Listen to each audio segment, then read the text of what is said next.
first victim that night was Elizabeth Stride, nicknamed Long Liz. She had been seen hustling for trade up and down a little road called Berners Street in the East End during the evening from 11 p.m. Her body was found at about 1 o'clock in Dutfield's Yard, a little opening off Berners Street. Her throat had been cut, but she'd not been mutilated, and it is thought that the Ripper may have been frightened off by hearing Diemschutz's pony and trap approaching.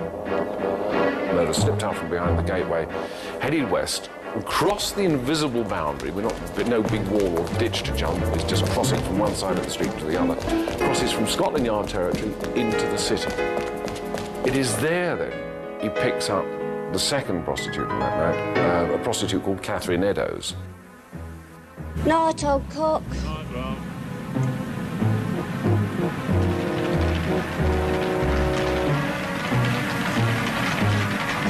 The second murder on the night of the double murders was that of Catherine Eddowes. Her body was found at about 1:45 in Mitre Square in the City of London.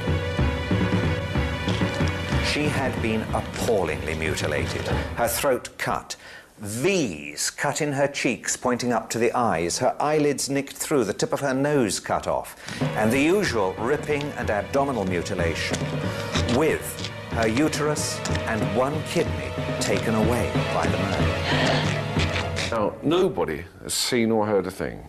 Not the policeman on the beat, the policeman and his family in the house opposite, the night porter with the door partly open.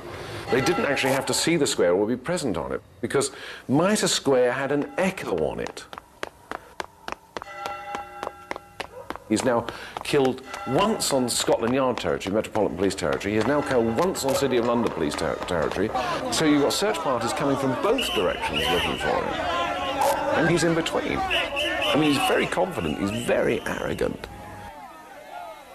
Commissioner Smith of the London Police immediately assigned men to the case. He was not about to be criticised as incompetent and hopeless as press cartoons portrayed his counterpart, Sir Charles Warren. At the same time, 4,500 East End women who were concerned about brothels and raucous taverns in Whitechapel signed an impassioned letter to the Queen. Madam, we the women of East London feel horror at the dreadful sins that have been lately committed in our midst, and grief because of the shame that has fallen on our neighbourhood. We have learnt much of the lies of those of our sisters who have lost a firm hold on goodness and who are living sad and degraded lives. We would also beg that your Majesty will call on your servants in authority and bid them put the law which already exists in motion to close bad houses within whose walls such wickedness is done and men and women ruined in body and soul. We are, Madam, your loyal and humble servants. There was a feeling that what happened to these women deserved to happen to them. The average Victorian regarded a prostitute as a gay woman. Now, they use the word gay not in this sense that we use it today as meaning homosexual. They use the word gay as meaning nymphomania. Prostitutes were all nymphomaniacs. That was why they were prostitutes. Therefore, they were on the streets for their pleasure. The fact that they were there out of sheer economic desperation and necessity is rarely considered. Therefore, they're on the streets for their pleasure. The wages of sin is death. Therefore, what happened to them deserved to happen. So why waste too much time over these women? It's another piece of street cleaning. After the murder of Catherine Eddowes, women in the West End feared for their lives. The Ripper was both bloodthirsty and unpredictable. This was someone who was killing individuals, but was clearly sending a message to society generally, so that everyone begins to perceive him as talking to them directly. And that's, again, that's the change that happens. Is when the killer suddenly realizes, I'm only killing one person at a time, but in a way I am assaulting society. 15,000 constables manned the streets. 1,500 undercover detectives prowl the docks in Covent Garden, including a director of the Bank of England, who disguised himself as a common labourer. Out of necessity, the sneaker was invented. In common with hundreds of others, I was drafted there and we patrolled the streets, usually in pairs, without tangible result. We did, however, rather anticipate a great commercial invention. To our clumsy regulation boots, we nailed strips of rubber, and so ensured some measure of silence when walking. Unfortunately, the inquiry was under two separate directions. The city police, with their involvement with Catherine Eddowes' murder, the one canonical murder that took place in the city, held a separate investigation, and although the two forces were supposed to liaise, and did liaise quite well at ground level, the chiefs didn't get on, and the chiefs did not properly exchange information. Soon, citizens took matters into their own hands. We know that the vigilante groups arrested people on the streets. We get accounts of people being taken to stations and obviously embarrassed police officers having to arrest sort of quite respectable gentlemen out on the street. Possibly, too, they released the Ripper on occasion. It's speculation, but nonetheless, it is something to be considered. George Lusk, head of the Whitechapel Vigilante Committee, received a letter posted from hell, probably from the real killer. The syntax was clearly Irish, and the envelope contained parts of a human kidney. Mr. Lusk, sir, I send you half a kidney I took from one woman, preserved it for you. T'other piece I fried and ate it, was very nice. I may send you the bloody knife that took it out, if you'll only wait a while longer. Catch me when you can, Mr. Lusk. 32-year-old Irish-born socialist and critic George Bernard Shaw wrote one of his famous letters to the press. Less than a year ago, the West End was literally clamouring for the blood of the people hounding Sir Charles Warren to thrash and muzzle the scum who dared to complain that they were starving, behaving, in short, as the property class always does behave when the workers throw it into a frenzy of terror by venturing to show their teeth. Whilst conventional Democrats were wasting our time on education, agitation, and organisation, some independent genius has taken the matter in hand.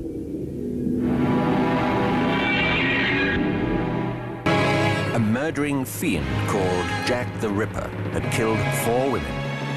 How many more would die before he was through? It escalates. It constantly escalates. And we see this more clearly probably in the Ripper case than in anything else. The constant escalation of mutilation. You've got the murderer. He's now working to some timetable of his own. It goes like this. 31st of August, he kills Polly Nichols. 8th of September, he kills Annie Chapman. 30th of September is a double event. He kills Stride and Eddowes. 8th of October, nothing happens. 30th of October, nothing happens. The night of the 8th, 9th of November, he meets his 5th and final victim. And this is this young prostitute called Mary Kelly.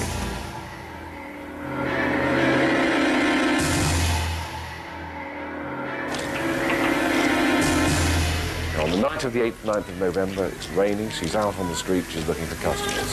She picks one up around about midnight, takes him back to her room, and one of the other prostitutes sees her drawing the curtains of her room, and as she did so, Kelly is singing a musical song. It was only a violet I plucked from my mother's grave.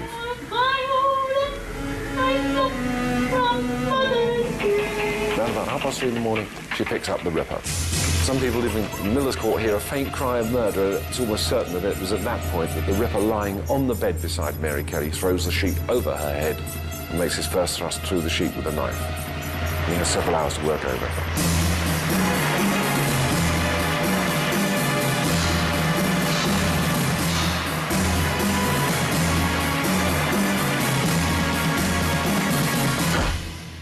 She had been absolutely savagely mutilated, almost cut to pieces, her abdomen entirely emptied and the contents left scattered around on the bed beside her.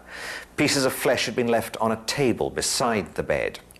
Her heart had been extracted from her thorax, and it is possible, from the way the doctor described this, that that was taken away. There is the photograph of the murder. She's lying on the bed facing the window. You can just see the puff sleeves of her chemise. This is what confronts the police when they get there to begin the investigation. News of Mary Kelly's savage death stunned the world. Eine furchtbare Morde in London, in Whitechapel. Nothing in the history of American crime can, for special horror, be said to outmatch East End butchery.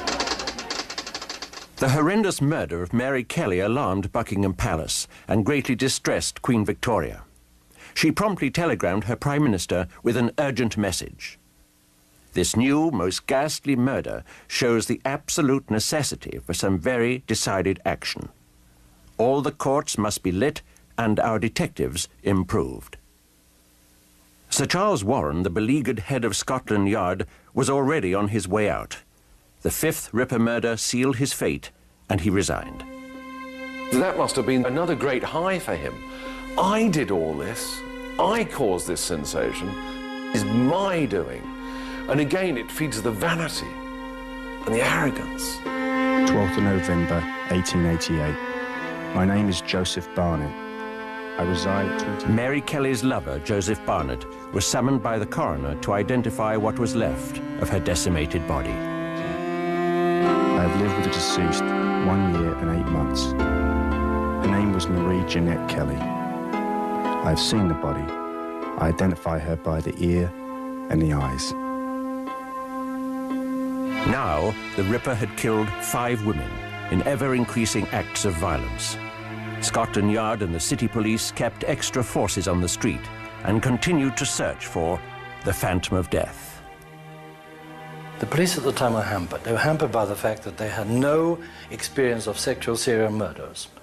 They had no files to look at. They had no reliable consultants who could come along and say, it'll be a man like this, look for this sort of man. They therefore were looking for the traditional madman, someone who was, say, foamy at the mouth or had a vacant stare. If I was conducting an interrogation of this individual back then, I probably would focus in on the fact, if it was Jack, say, Jack, I know you got blood on you, Jack. I know you got blood on you. It's not a question of whether or not you did it or not. I know you did it, but I know you got blood on you. I think you can say Jack the Ripper was cunning rather than clever. Clever he may have been, we just don't know. But certainly he had luck on his side and must have had a degree of animal cunning to escape the police net. 5 women had been brutally killed, and still nobody could name the man who had committed the crimes. 4 years later, in 1892, the file was closed on Jack the Ripper. 2 years later, Sir Neville Macnaghten, senior official of Scotland Yard, wrote a memorandum stating the 3 chief suspects he believed might have been the Ripper. No one ever saw the Whitechapel murderer. Many homicidal maniacs were suspected, but no shadow of proof could be thrown on any case. I may mention the case of 3 men. Mr. M. Druitt, said to be of good family, who disappeared at the time of the Miller's Court murder, whose body was found in the Thames about 7 weeks after that murder. He was sexually insane, and from private information, I have little doubt that his own family believed him to be the murderer. Michael Ostrog, a Russian doctor and a convict, who was subsequently detained in a lunatic asylum as a homicidal maniac. Kuzminski, a Polish Jew and resident of Whitechapel. He had a great hatred of women, especially of the prostitute class. He was removed to a lunatic asylum in March of 1889. Macnaghten's memorandum was published in 1915, and ever since, criminologists have debated its merits.